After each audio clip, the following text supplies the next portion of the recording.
This is WAAY 31 Law Call. Good evening and welcome to WAAY 31 Law Call. I'm Sharon Joviet. Tonight we're taking calls and questions and your comments. We're talking about gun control versus gun rights. We're interested in what you have to say. Alabamians love our guns, but it's been quite a week between what happened in Nashville and the loss of a Huntsville police officer on Tuesday. His funeral is tomorrow, and people are talking more than ever about what should happen, what they wish would happen, and tonight we'd like to hear what you think. The 31 Law Call number 256-536-0077. You can also email a question. You can email a question on any legal topic any day of the week. You send it to lawcall@waaytv.com, and when we get to a show that's on point, we pull some out. We have some of your emails tonight. Will League is here from Timberlake and League. They are personal injury attorneys. You see people injured by weapons all the time, and you've got kids in school. Yeah. This is close. This is close to everybody. Close to home for everyone. Yeah. You know, first before we start, hearts, thoughts and prayers Yes. with Huntsville's finest. We lost one of our own, and one's fighting for his life in the hospital. And just our thoughts and prayers are with the community and the police force of Huntsville, and they do a great job. And it's just awful what's going on. But wanted to talk briefly before we introduce it. We have a special guest tonight, but I want to talk briefly about gun rights in Alabama specifically. It's a hot topic, but let's kind of go through where we've been. So we all know First Amendment, freedom of speech, ideas. Second Amendment, right behind that, right to bear arms. It's in the Bill of Rights. 14th Amendment, we're going to have a constitutional lesson here. 14th Amendment, pursuit of life, liberty, and happiness.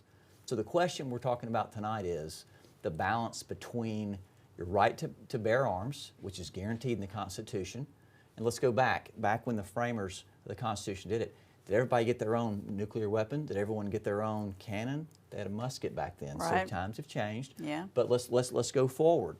So we're balancing the 14th Amendment versus the Second Amendment. So if I have a right to life, liberty, and happiness, and someone with a mental disease or defect has a gun, or someone with a felon has a gun, hurts me or my children, that's interfering with my right to life, liberty, and happiness. So what's the balance? Yeah. And I've talked to many people on this topic, but let's move forward. So 1934, there was some gun restrictions on the machine guns back in the mob days, or all that old school stuff. There was a decrease in gun violence. 1994, Crime Control Act, there was a decrease in gun violence. And then those federal laws burn out, and now we're back. 2021 was the worst gun violence year we've had since 1993. So where are we now? So Alabama. There is, as of January 1, 2023, there is a permitless carry law. So before, you had to go down to carry a concealed weapon and just register and pay $50 to the sheriff's department. Well, now you don't have to have a permit, you don't have a background check, nor is there any safety training. And I've yet to talk to anyone on the far right that disagrees with a reasonable safety training and a reasonable background check. So my question, I got a couple of questions tonight. Number one, Alabama law. So if the Republican, and we're going to talk to one of the legislatures tonight, Sharon, but if the Republican legislature purports to support the police, and the police departments and the sheriff departments were staunchly against this bill, Bill 272, which was signed in by Governor Ivey, because it put their officers in danger, and they don't have the authority to take a gun off someone who was not supposed to have it. And so without those safeguards, I want to know, why did the legislature, the Republican legislature, pass that law and then not support the police? And two, is this a situation where they're actually defunding the police? Do you remember that coming out after George Floyd? Know those phrases. And so and then someone smarter than me last week, she asked a question, and she is on the front lines every day. She knows more than anybody. She's on the front lines again, and she said, Will, there are mental illness in other countries, but what there aren't in other countries are mass shootings. And what's the difference? So the three questions I have tonight are, do you agree with a permitless concealed carry without safety training or background check? And if there are mental illness in other countries, why is the mass shooting so incredibly high in Alabama? in the United States. We have a special guest, and we have Minority Leader Anthony Daniels, with us tonight, who was on the front lines again with these debates on having no permit to carry. Representative Anthony Daniels, thank you for joining us tonight, and we appreciate you coming on about this very sensitive topic right now. How are you this evening? I'm doing great, Will. How are you? Fine, thank you. We had some questions. Now, there was big debate on this bill, and it was not supported by the sheriff's departments or the police departments in keeping guns out of the hands of the folks that didn't need them. Tell us a little bit about the give and take down at the State House to pass this controversial Bill 272. Well, it was certainly a very, very tough vote for a lot of individuals that were former law enforcement officers that found themselves pressured tremendously to support a law that they did not necessarily agree with. Now, there were some horse trading going on to soften the blow on some of the bill from where it was in the beginning. The bill in the beginning did not was not the final bill that passed. The bill in the beginning was much worse than the bill that actually passed. Although I still believe that the bill that passed was a train wreck in my mind, because what one of the things that we do know that every state that has passed permitless carry, there's been approximately 11% increase in homicide. And so if we know that, that is not stop, that did not decrease crime, it increased crime. And so it was a very tough vote, a very spirited debate. But now some of my colleagues and I, we're trying to go back and trying to fix some of the areas where there is common ground. And so we'll be working on that this legislative session. And you've been trying to reach across the aisle, and I understand that past policemen, they were pressured in supporting this bill, but it makes it more dangerous. The argument from the police and the sheriff's departments, it makes it more dangerous for them to not have the authority to take a gun from someone who is not supposed to have it, or doesn't have safety training, or had a background check. So what was the give and take from the initial bill, how was it presented? Because again, Representative Daniels, I have not spoken to anyone, not one person who disagrees with safety training and a reasonable background check. And I think the argument on the other side is, hey, the radical left wants to take our guns. I have not seen a single Democrat argue against the Second Amendment. I think everyone agrees that you have a right to bear arms. The question is, what's the balance between the Second Amendment and the 14th Amendment of life, liberty, and happiness? Well, for me, we're certainly we're in a tough time right now. But to your point, no one wants to take away anyone's gun. What we want is responsible gun ownership. Those individuals that are responsible gun owners, those individuals that store their weapons, those individuals that train. We're not talking about those individuals. What we're talking about is individuals with violent backgrounds or individuals that have not been committed to a mental health, been committed. And so right now there's a loophole in the law that even a person that has a background check, which is required by law from a federal standpoint for an authorized dealer, the only thing that we have right now in place is the prohibitive database. Now that database was a part of the negotiation, and I think that database is a good starting point. But what it does not do is, if you're not committed, it does not prevent those individuals from being able to possess a firearm. And so there's a loophole in the database bill, in the database part of it.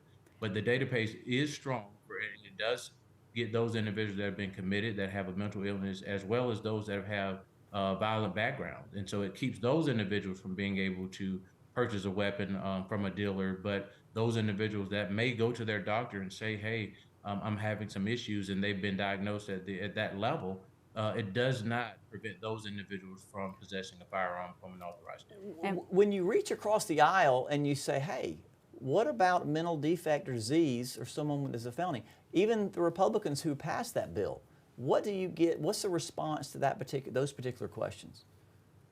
Well, a number of individuals, even some in our local delegation, agrees with me on this and want to do something about it.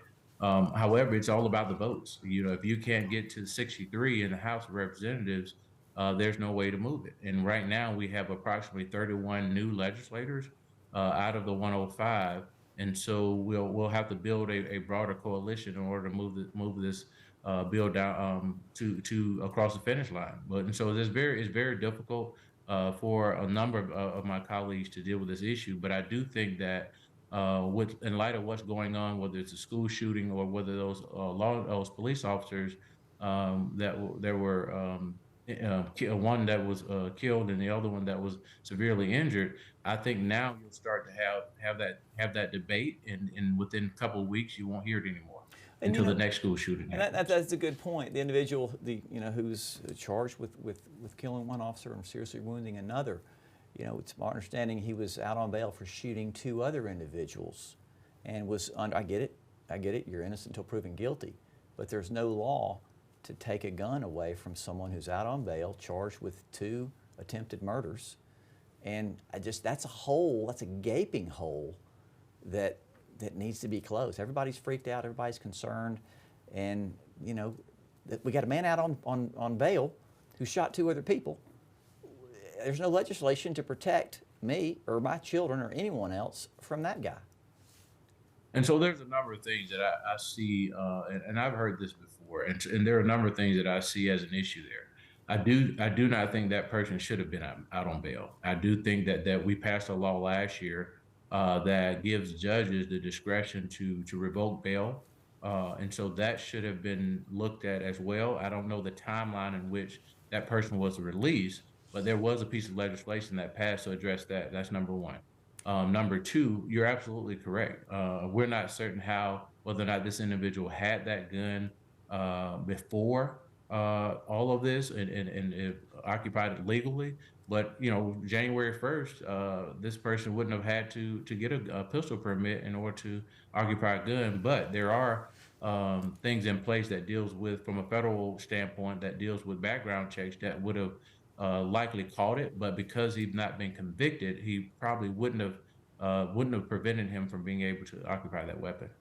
We have got callers waiting with comments. We've got Bob on the line with a comment from Meridianville. Hi, Bob. Thanks for calling. What are your thoughts tonight about this? Well, thank you very much. I just have a real question. My wife and I, every 3 years, we renew our concealed carry. And I know that Alabama's already passed a law that says you can without a license, but I think it's necessary that we have license. But the main thing I understand is, why I worry about is, why every time you get pulled over by a police officer, we're treated like criminals, because we do have the legal right to carry our gun, but no matter if you're right or wrong, they treat us like we're criminals. Well, I can't speak for the officers. However, under the law, if you're supposed to advise them you've got a firearm where it is, they can secure that firearm while they conduct their stop, while they perform the Fourth Amendment search and seizure, and that's the law. Now, treating like a criminal, I hope that doesn't happen if you have a license, and now even not a license. Can't speak for the officers, but again, I think the law is you have to let them know you have a firearm, and then they do their business from that point forward to protect the officers, which is really one of the main things that this particular bill, this most recent bill, puts more officers in danger, and I'm just perplexed as to how it passed with the support that it did. But I appreciate your comment.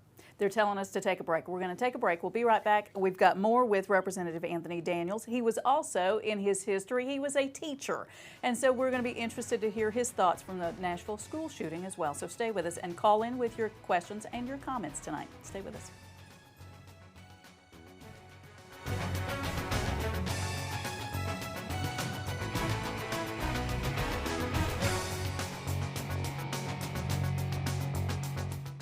You're watching WAAY 31 Law Call, where lawyers come to help. Your rights, your calls, live. Hosted by family law attorney Sharon Doviet. With the personal injury attorneys of one of the Valley's most respected law firms, Timberlake and League. Featuring the knowledge of managing partner Michael Timberlake, with millions of dollars awarded to his clients. And the experience of attorney Will League, a strong courtroom fighter known for his commitment to winning. And the fellow partners of Timberlake and League Heath Brooks and William Meservey. This is WAAY 31 Law Call. Welcome back to 31 Law Call. I'm Sharon Doviet. Tonight we're taking your calls and comments about gun rights, gun control, considering everything that's happened in the past week in North Alabama and in just across the border in Nashville. We've got Will League from Timberlake and League. They're personal injury attorneys. We've also got Representative Anthony Daniels. He is the House Minority Leader here in the state of Alabama. He was also an elementary school teacher. We're going to talk about that in a minute. Nashville, the shootings and the death up there, we have some video of that. Just so heartbreaking to see kids going through this, and it happens so often. There were 648 mass shooting events in the United States in 2022. 332 people were shot on school property in 2022. Those numbers are just astounding. And Representative Daniels, you were a teacher at one point in your career. What grades did you teach? I taught third grade and fourth grade, and then a fourth, fifth grade combo. And that was back around 2009, that kind of era. 2010, yes. Yeah. Now, back then did you do safety training, shooting, live shooter drills and that sort of thing? No, we didn't get engaged in a lot of that. We did have some part-time school resources officers that frequented the institutions, the elementary schools often, and so we had a police presence there.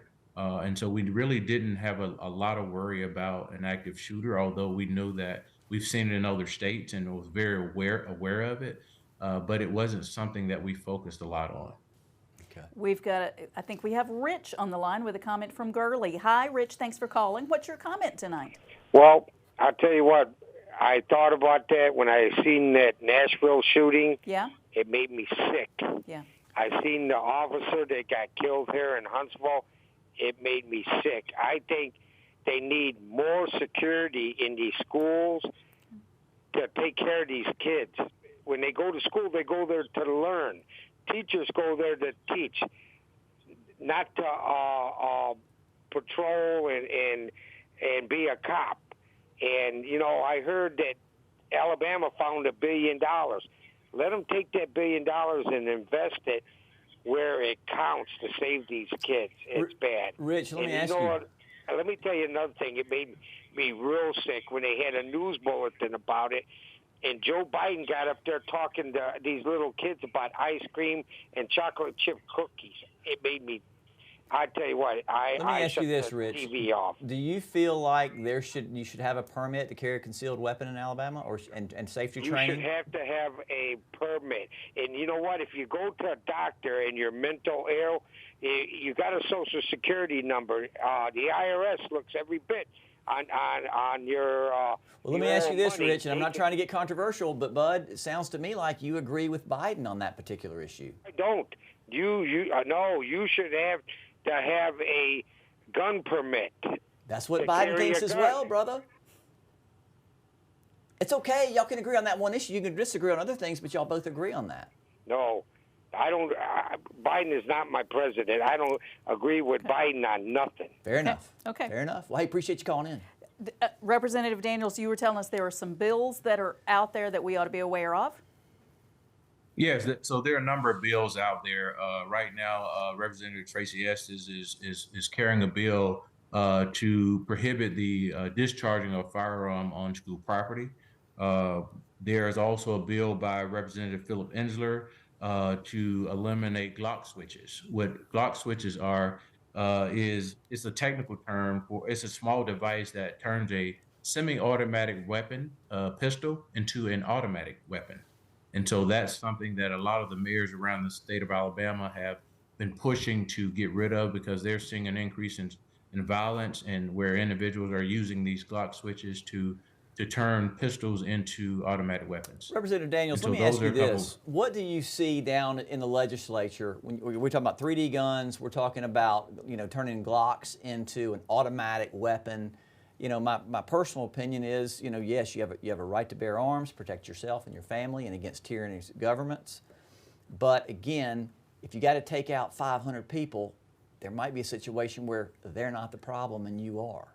But when you talk about automatic weapons down at the State House with the Republicans, I get it, you're the minority leader. But when you talk across the aisle about automatic weapons, what response do you get? Well, I think many of them agree about the block switches because they've seen violence, increase in violence across the state of Alabama. But one of the things I will say, they've been very consistent about increasing and plussing up the budget 18 to $20 million in mental health. And so we're trying to make certain that individuals that have not been committed are getting access and broadening the access. And so I think that that's something on the front of their minds, on both parties' mind. And so it's something that I think that we've worked well on. But I do think that we have to get down the weeds because at one point, we were talking about Columbine or Sandy Hook, but we're talking about Nashville, 90 miles from our backyard. And so it's here in Alabama. It's here in Alabama. We saw, we've seen instances around the state of Alabama. And so I think that our legislators, because it's close to home, I think you'll see more discussion and more action around the subject of guns, more so this session than you've seen in some time. And with that progress of mental health and automatic weapons, are the Republicans across the aisle, are they afraid of the NRA? Are they not being able to finance their campaigns? What's driving this unreasonable attachment to automatic weapons for all? I think that some of the conversation that you have is that, individuals will say that they've never seen, that it's people that's killing people. It's not guns. The guns themselves can't kill or on their own. It's people that are killing people. And so that's been the sort of the conversation. And while I understand that, I do think that we have to have a more comprehensive approach because at the end of the day, when I drop my 4 and 6-year-old off at school, I want to see them at the end of the day. I don't want to have to worry about whether or not they're going to be able to come home. When a law enforcement officer goes, clock in and goes on duty, I think their families think the same way. And so I think that this issue is really serious. I think that we can put a lot more money in mental health. I think that is a part of the solution.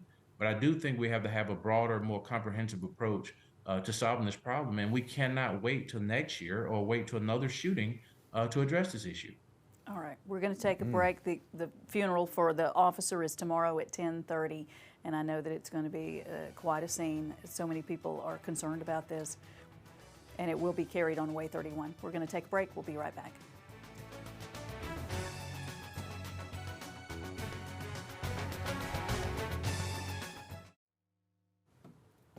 If you didn't get your questions or comments in tonight, here's how to get in touch with Anthony Daniels. He is the House Minority Leader with the Alabama House of Representatives. He's for District 53, and the way to reach him directly is Anthony Daniels, District 53 @gmail.com. Here's how to get in touch with Will League with Timberlake & League. They're personal injury attorneys in Huntsville, 256-536-0770 or 800-804-2502. The website is law-injury.com. And if you like them on Facebook, you can learn more about the law that way. And Sharon Doviet, family law attorney, 539-7337, SharonFamilyLaw.com. Anthony, before we go, question. Is there going to be a vote on Glock switches making automatic weapons and an automatic weapons in Alabama at this legislature session? I'd see a chance of voting on that particular piece of legislation, the Glock switches, more so than I see voting on anything that deals with taking away semi-automatic weapons in general, AR-13s. Thank you very Good luck. much. Our children, thank you. Thank you for staying up with us. We appreciate what you're doing down there. Thanks for everybody with your calls and questions, and we'll see you next week. Thank you, Sharon and Will. Thank you, Anthony.